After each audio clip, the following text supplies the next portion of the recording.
everyone. Can you hear me? I don't have the advantage of a mic right now. So welcome to this lecture organized in conjunction with the exhibition Reclaimed Creations, Sayaka Ganz. I hope you may have had a chance to see it. If you haven't, you'll have an opportunity after the lecture. The exhibition or the museum closes at 8 p.m. We'll have a reception afterwards. And the exhibition is up, I wanted to say, one more month. Closes December 9th. So tell your friends and family about it. A few credits. This is a traveling exhibition, and it was produced by Dr. David J. Wagner of David J. Wagner, LLC. And the exhibition has been made possible in part by a grant from the Caroline Pine Charitable Foundation, the Manhattan Fund, Trustee Bank of America. So, artist Sayaka Ganz sculptures are made from recycled plastics, and they are playful and beautifully crafted. They also foreground a serious environmental concern. The billions of tons of plastic, half of it produced since 2004, according to a July 19, 2017 New York Times article.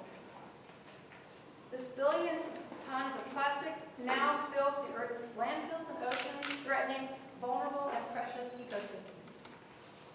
One solution to the problem, Ganz suggests through her work, is reuse of plastics that flow into our lives. Our educational programming at the museum during the run of this exhibition has emphasized this idea of reuse. And Sayaka just had a chance to follow the school children today who were thinking about this issue, and they were given discarded plastic items, handed them out, and asked to think about what they might do with them to reuse them and then to create a drawing or write their ideas on a slip of paper. It was a really cute, successful, I think, program. Important to instill this idea of reuse and the idea of not using plastic to the next generation.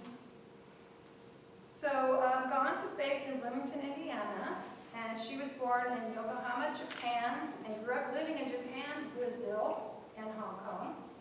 She holds a Master of Fine Arts degree in sculpture from Bowling Green State University in Ohio, and she has taught design and drawing courses at Indiana University, Purdue University, Fort Wayne.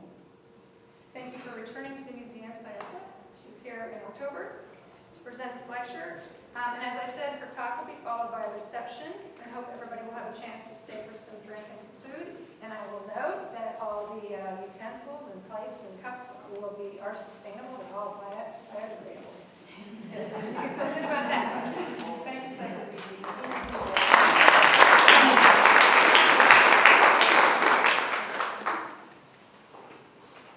Thank you all for being here tonight, and I would like to thank Liz and everyone at the Beach Museum of Art. We would like to, my curator David Wagner and I would like to express our sincere gratitude because this is a traveling exhibition, and this is the premiere of my first solo exhibition, traveling exhibition, so this was so special, and I'm so happy to have had such a wonderful space to show my work at. My work is titled Reclaimed Creations because I use plastic items collected from the thrift stores or donated from friends and family. I have my mom collecting plastics in Japan, and my friends are always finding stuff for me on the side of the road or in the trash. When I go to the thrift store, I have my shopping cart filled up to the top, and it's kind of crazy. I feel really bad for the person behind me in line, always collecting. So tonight I would like to speak a little bit about my background, my personal history, and my inspiration, and the environmental kind of message behind my work. So this is titled Immersions. This is the same pair of horses that are in the exhibition right now. And I think to this day, this is still my favorite piece. I've made many sculptures with plastics, but something about the galloping movement of the horses really speak to me. And I think part of it's because when I was a child, I used to take horseback riding lessons. So I really got to kind of experience, the power of kind of the forward momentum when the horse is galloping, and the way the air, the wind feels kind of going through my hair. So it's easier for me to kind of imagine what it might be like to be a horse and to be galloping like that.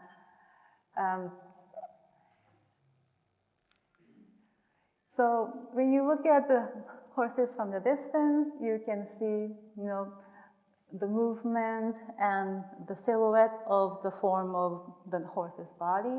When you get really up close and look at the details, you start to see that the horses are made of kitchen utensils and coat hangers and other household items. I've even used legs from a lawn chair, and I think these are the same items. Some of the probably same identical items that you might have in your kitchen.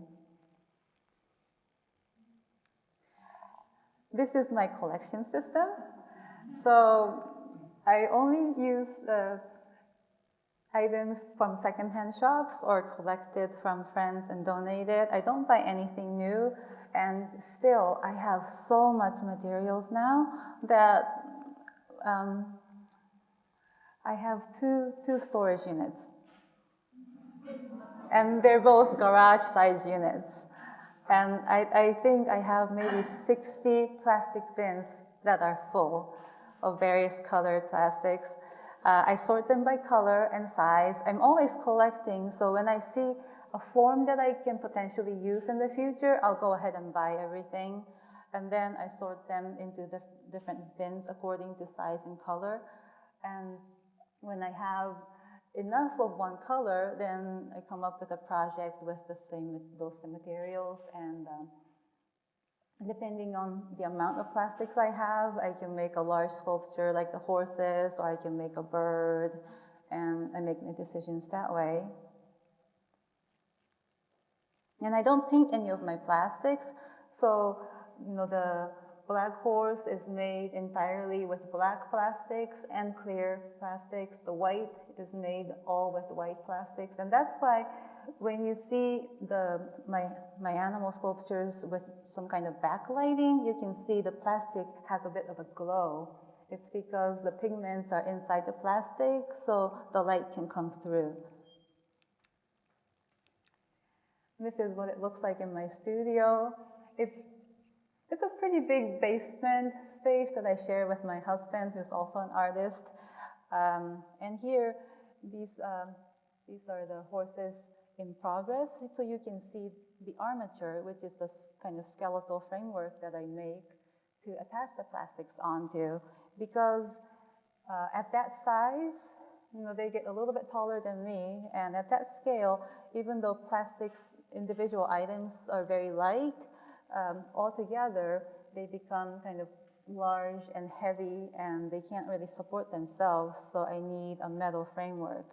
And I typically make that in either steel wire or aluminum wire, weld them together.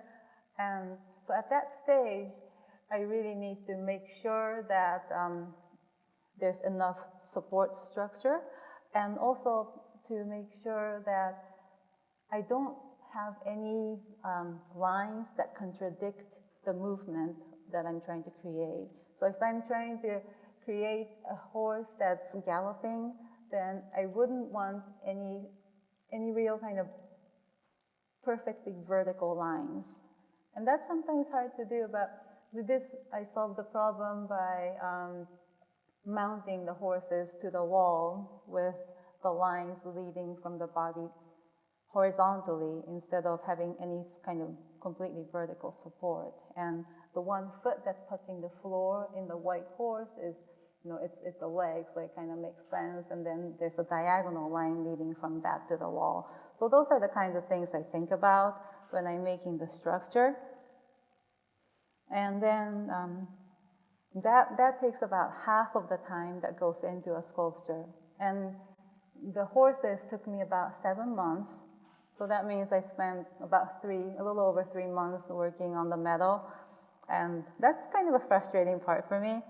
I've always loved jigsaw puzzles as a child, and I love fitting the shapes together.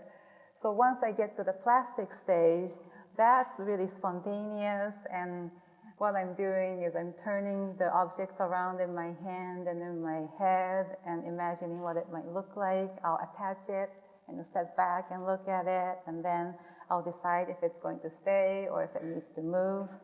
And I really enjoy that part a lot.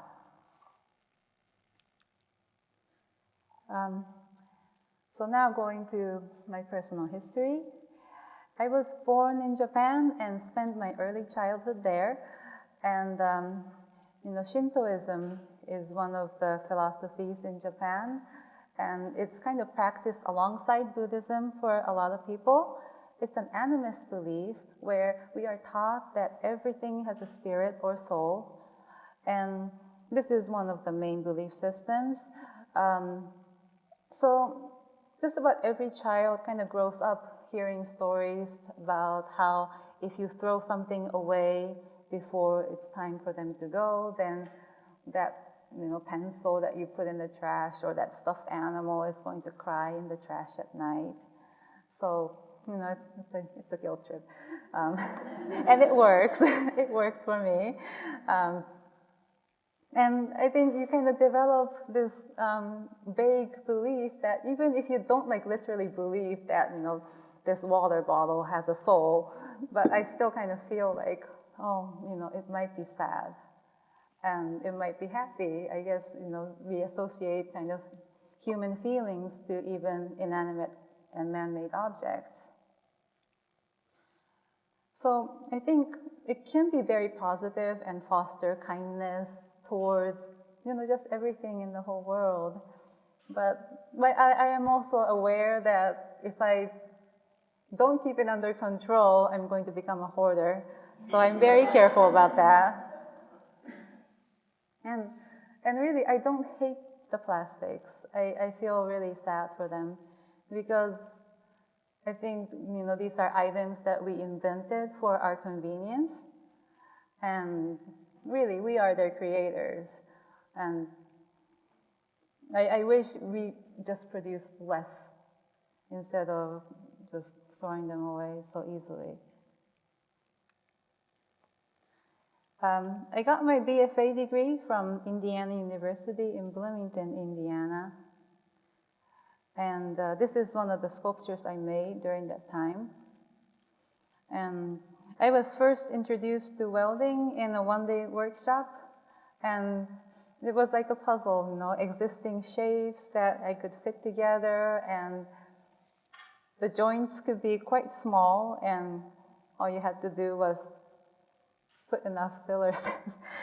That's what it felt like to me at the time. And it'll hold and it becomes solid and I can drop it and it won't break. So that was great. So that's kind of how I got started. And then eventually my welds did get better, but the process that really intrigued me was just the freedom I felt of how these different shapes could fit together.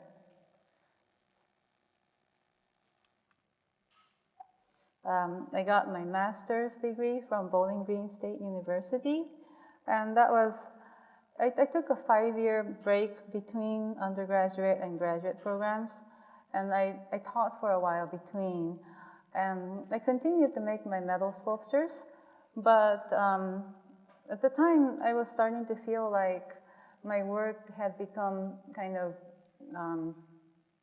very repetitive. I could make different kinds of animals, but it's a very similar process for me, and I was getting to know, the kind of range of shapes and forms that the scrap metals I found would be, and I was using a lot of chains, a lot of springs, a lot of kind of shovels, and it just kind of felt like there were maybe enough people doing that type of work that I could maybe branch off and do something else for a while and see if I can grow a little bit more if I did that. So I decided to go back to school. And because really I I had been making these metal sculptures, but my degree was actually in printmaking, so I hadn't really had a formal kind of sculptural education. So I really wanted that. And that's when I started using the plastic objects. I was considering either going to a much larger scale with my metal sculptures, or I was going to stop making animals and maybe make human figures or something more abstract, or I was going to change the materials I was using. And really, I didn't know which way I was going to go. But one day, I was just kind of walking around at a Goodwill store in Bowling Green. I still remember very clearly. And I found this large comforter bag filled with yellow plastic chain from a children's swing set. And because I had already been using so much chain in metal, and so it's basically the same exact form, except the material is different. So that kind of turned the switch for me, and I started seeing all these plastic items that have very similar shape to these shovels, kind of look like spoons, or rakes can be, forks, and they're very similar and kind of organic, curvilinear forms I found in plastic. So I started to really see the potential there.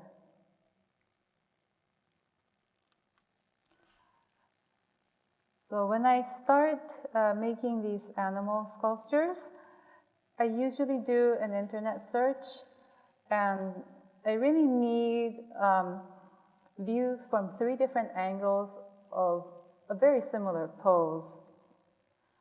So if I'm looking at a penguin, I really need to know where the wings join the body, and I need to know where it's at, like from the profile view. I need to know where it's at if I'm looking, from a bird's eye view straight down, and from the front.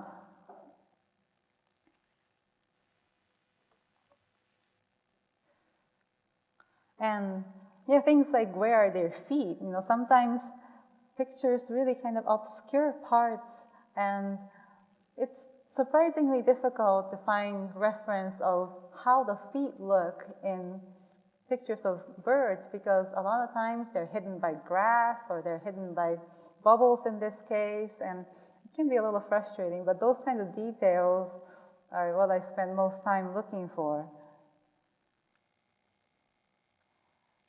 At first, I ran into a lot of problems because at the time, nobody else was making sculptures with plastic items, so I couldn't find a lot of information on how to go about it.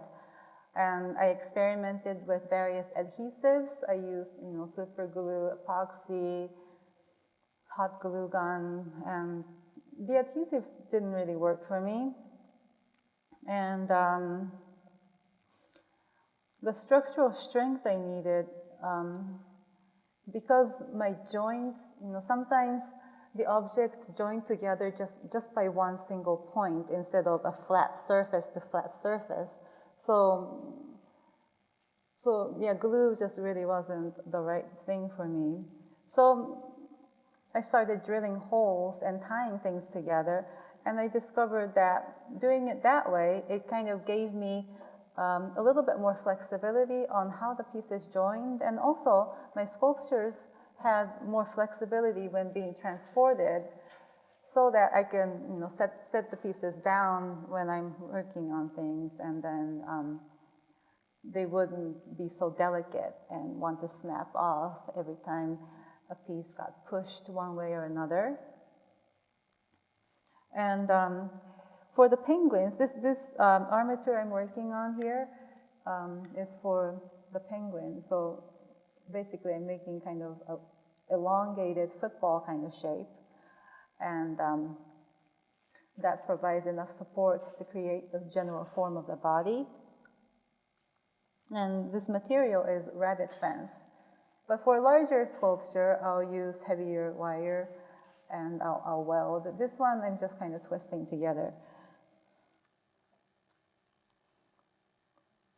This is from my MFA thesis exhibition.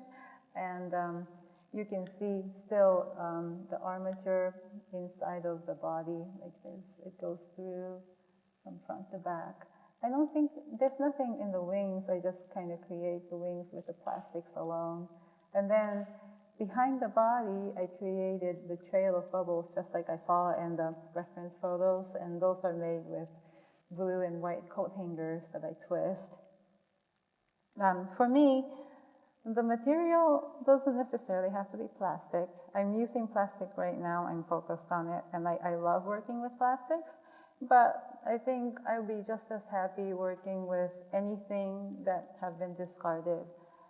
I'm really not very interested in new materials. I don't really feel the same kind of connection to them that I feel with the items I find at the thrift store. So I just think if everyone can see these objects as beautiful and full of potential, then maybe we will waste less.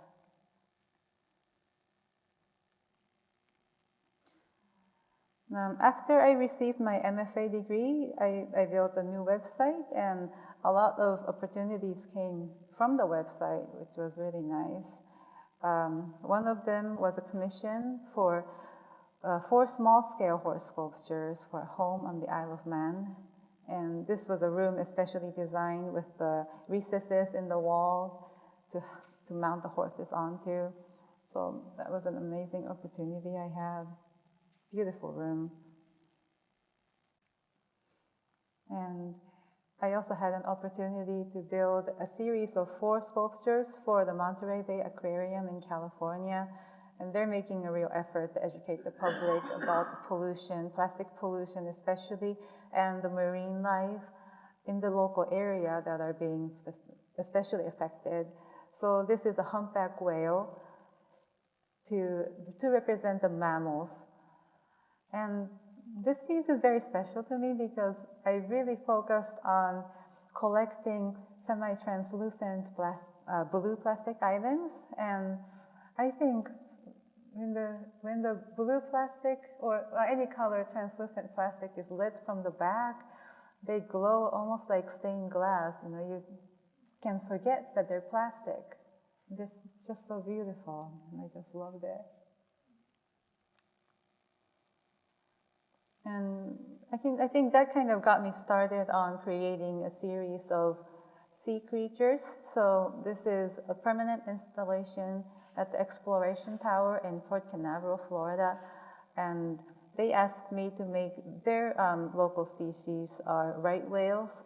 So I made kind of a family of 3 right whales, 2 adults and 1 baby, and jellyfish and rays and bubbles and kelp. So this is about the space that is 25 feet by 25 feet, and I love doing installations like this, hung from the ceiling.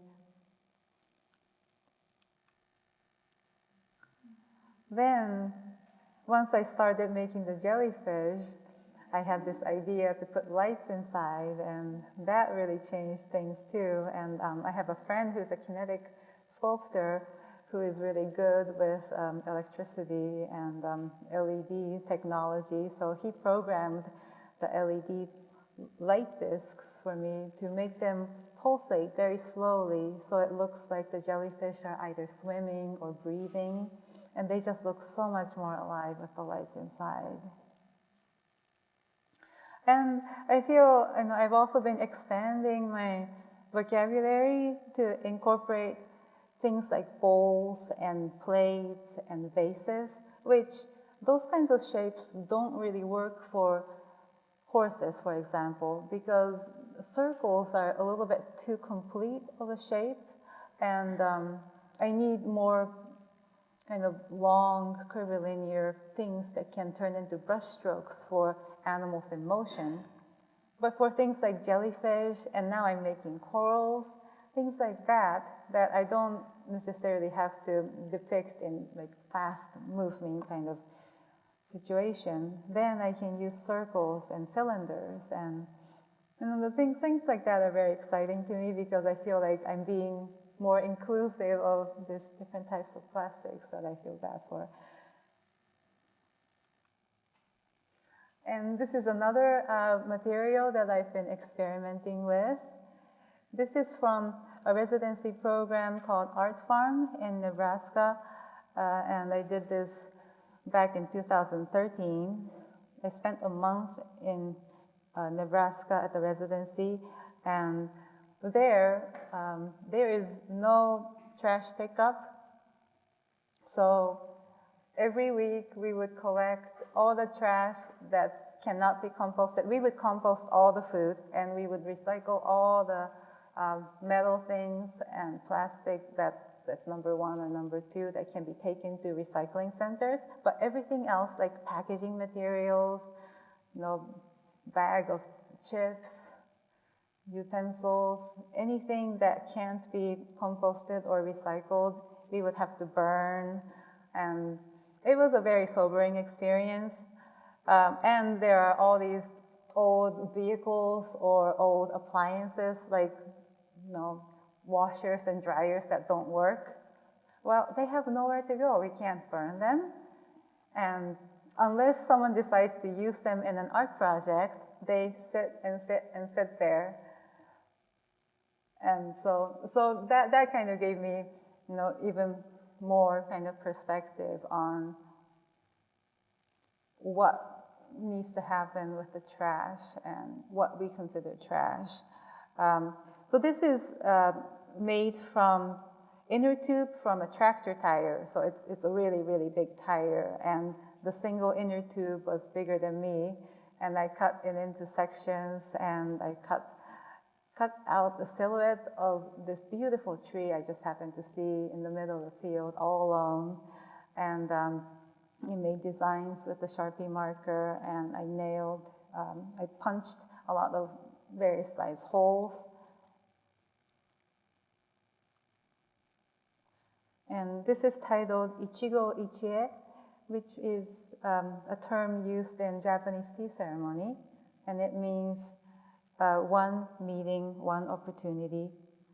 And it means that every single moment that you share with somebody is very special.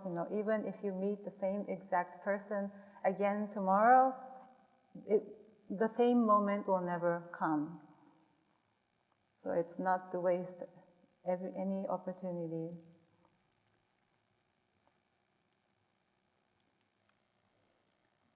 And this is by another artist, Edward Bertinsky. This is a landscape that actually exists. Isn't this just incredible? I think, and when I first saw this, I was just completely shocked. But because I was using the inner tube material, the rubber, so I felt this kind of connection to it.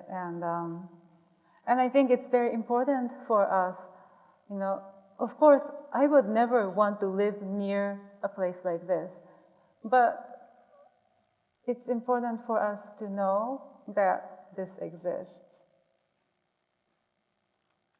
And, this is a picture I found online several years ago, like probably 10 years ago, of the Great Pacific Garbage Patch. And every year it's growing, so I don't know what that means. I mean, this looks completely full, and you can't even see the canoe, but it's getting bigger and bigger, and this is how much waste we have.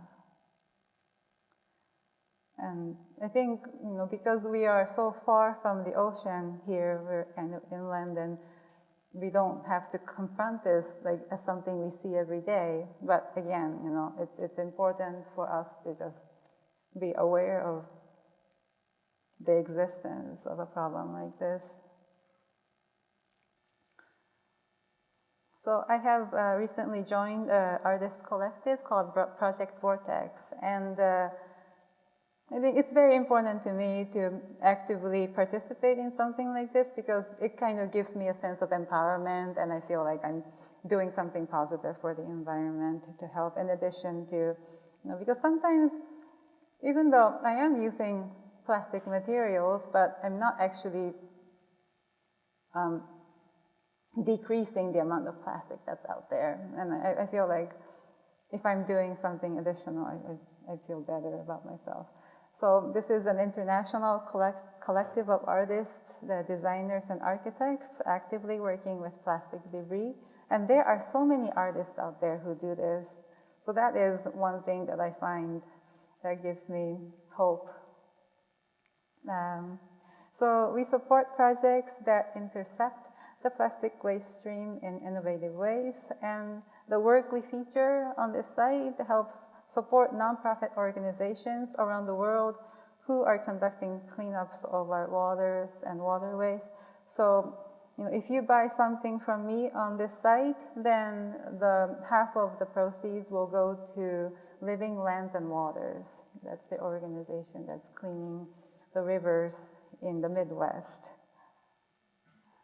So Project Vortex is raising awareness about plastic pollution while raising money to restrict the flow of plastic into our oceans.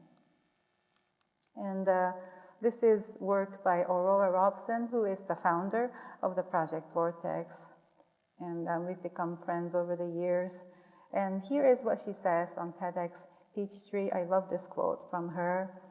Waste is merely misplaced abundance. Giving thought, attention, and energy to matter is what makes something a piece of art and not a piece of trash. Misplaced abundance, this is such a beautiful and positive way of thinking about waste, I think. So, and this is more of her work, and I think the reason why I have gone back to printmaking and included some prints in this exhibition here is because I was inspired by her. Because her work, if you look at the sculpture on the left-hand side, you can see all these wispy shapes and forms. It's very abstract, kind of dreamlike, a little bit reminiscent of sea creatures. And when you look at, this is a collage that she also makes all out of junk mail. And, her work, two-dimensional and three-dimensional, fit together so perfectly. And I had, before seeing her work, I had never really considered that my two-dimensional work and three-dimensional work could be one body of work. I had always felt like my prints were prints and my sculptures were sculptures, and they would not really merge together. But I saw a lot of kind of creative potential here, and I started playing around with recycled plastic films and parking decals and credit cards and things that are just really flat that I could use to make prints out of. And so I owe this inspiration to her. Now, this is a piece that I'm working on right now, and this is at Creighton University Lead Art Gallery in Omaha, Nebraska. And I've been there for a few weeks now working on this whale, and it's about 16 feet long. It's really big. When it's finished in January, the whale, and I have another piece, a big phoenix that I'm working on also there, and all the elements that I have, smaller elements like the jellyfish and kelp, they are all going to Lauritsen Gardens, which is their big botanical gardens, and will be installed in a big installation in the greenhouse rooms in Omaha. So this is where it's going to be, Lauritsen Gardens, January 20th through May. So I thought it was 31st, but I'm sorry, I was wrong about that, because today I saw they posted it was something like May 13th, so I'm sorry. But her name is Nanami, this whale. I decided it's a woman, and yeah, because once I start to see, there's a point that I reach in a sculpture when I feel like I can see facial expression of an animal. And that's usually when I decide to give a name to my sculpture. And she's got a little spider, that's her eye, and the legs are kind of like the eyelashes. And she's kind of batting her eyelashes at me, and I came up with the name Nanami, which means 7 seas in Japanese. So I'm really excited about this piece. Omaha is about 3 hours away, so if you all have a chance, please visit that as well in January through May next year. Do you have any questions?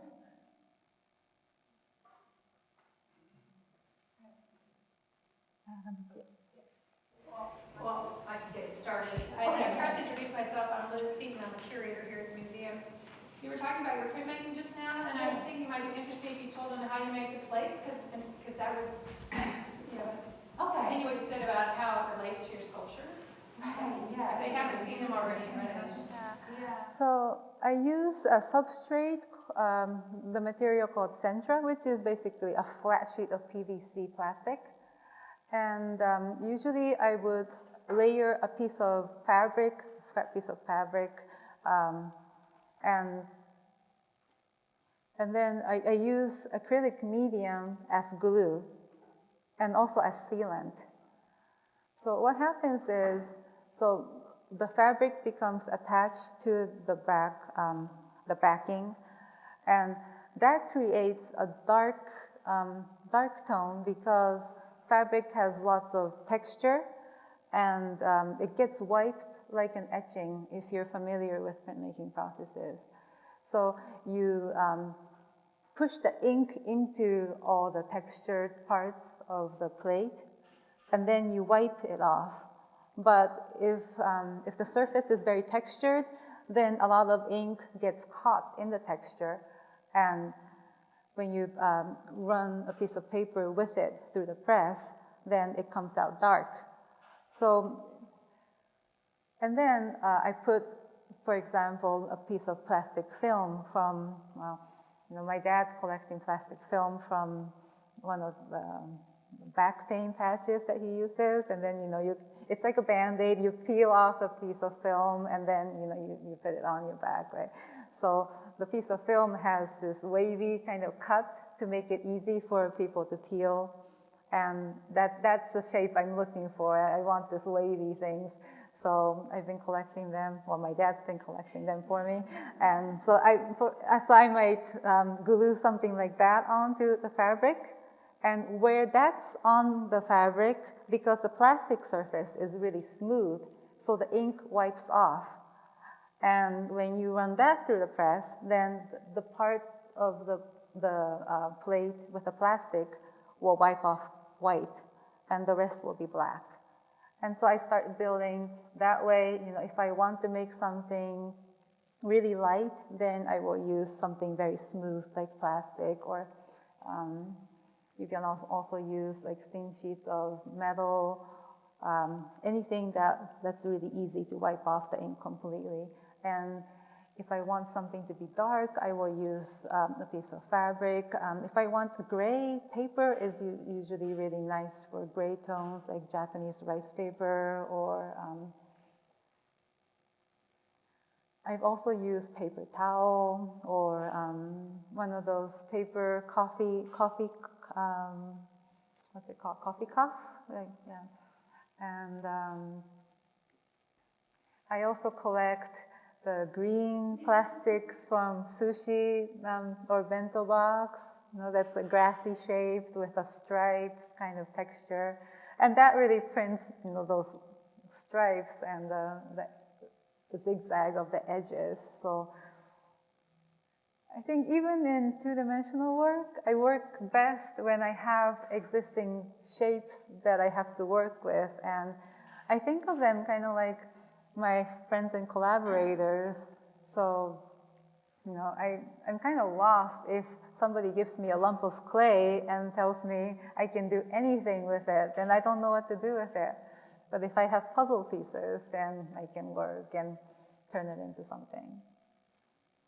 And so you had a question over there. Yeah, I was curious, so with your smaller sculpture, you use smaller plastic pieces, like what kind of shapes did you find that were bigger than such a big object? Well, so I usually try not to cut my plastics, but in this piece, I've had to cut a lot of plastic. And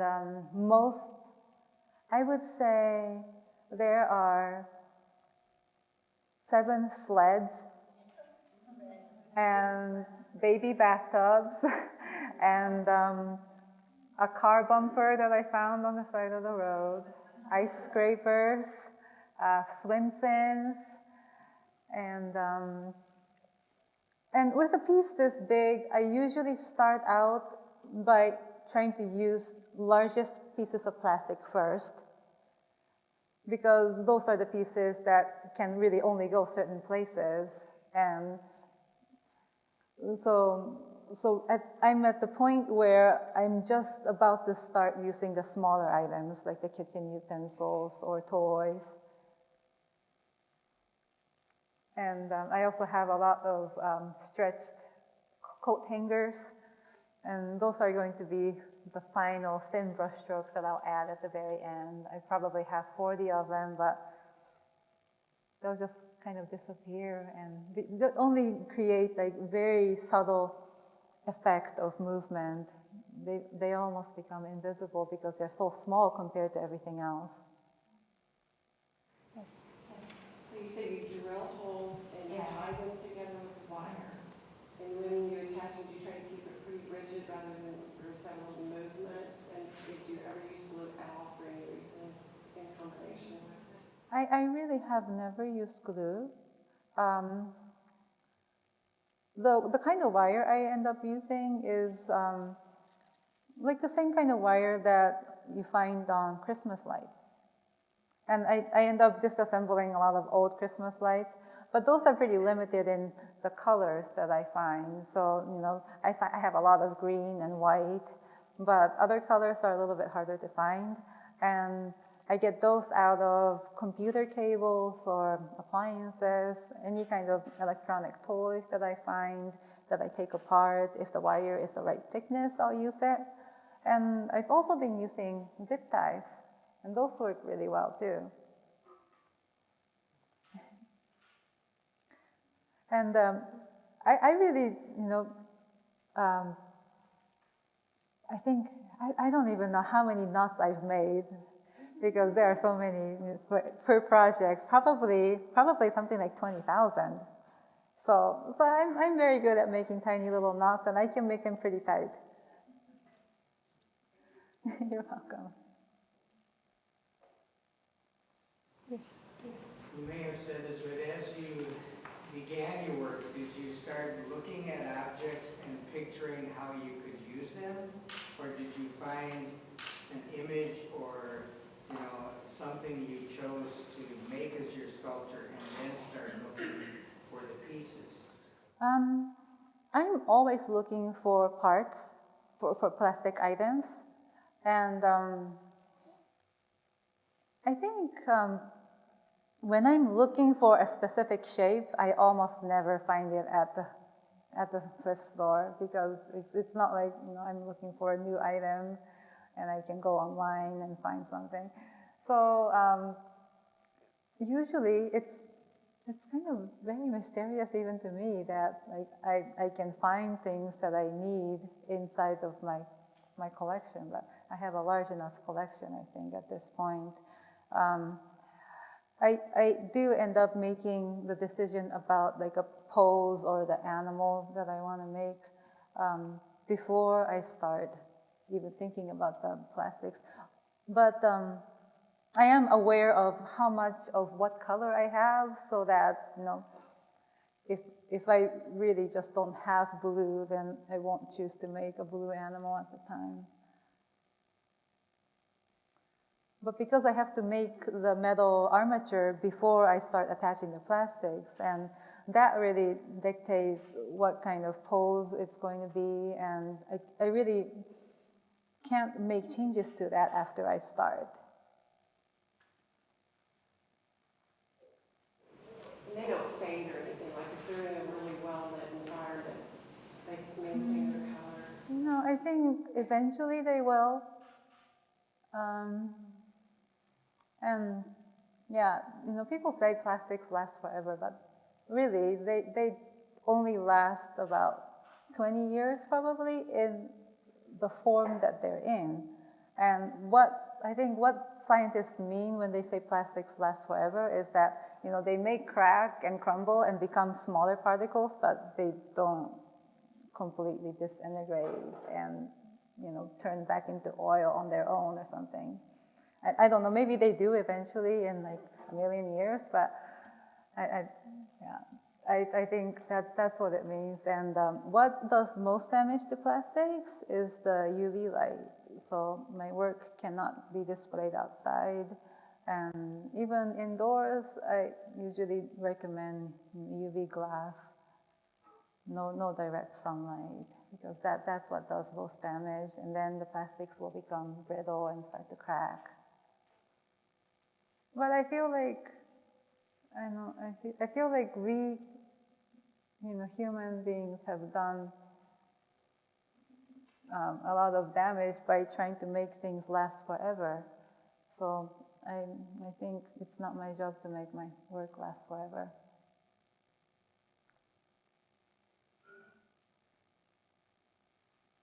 Thank you very much, Sayaka. Just one last question with the fact you say that as you look at your plastic that you're working with, you feel that the objects are set. With your religious background at Shinto, do you believe that it's possible that your work changes their souls? I think when I'm finished with a sculpture, I do kind of feel like they're smiling at me.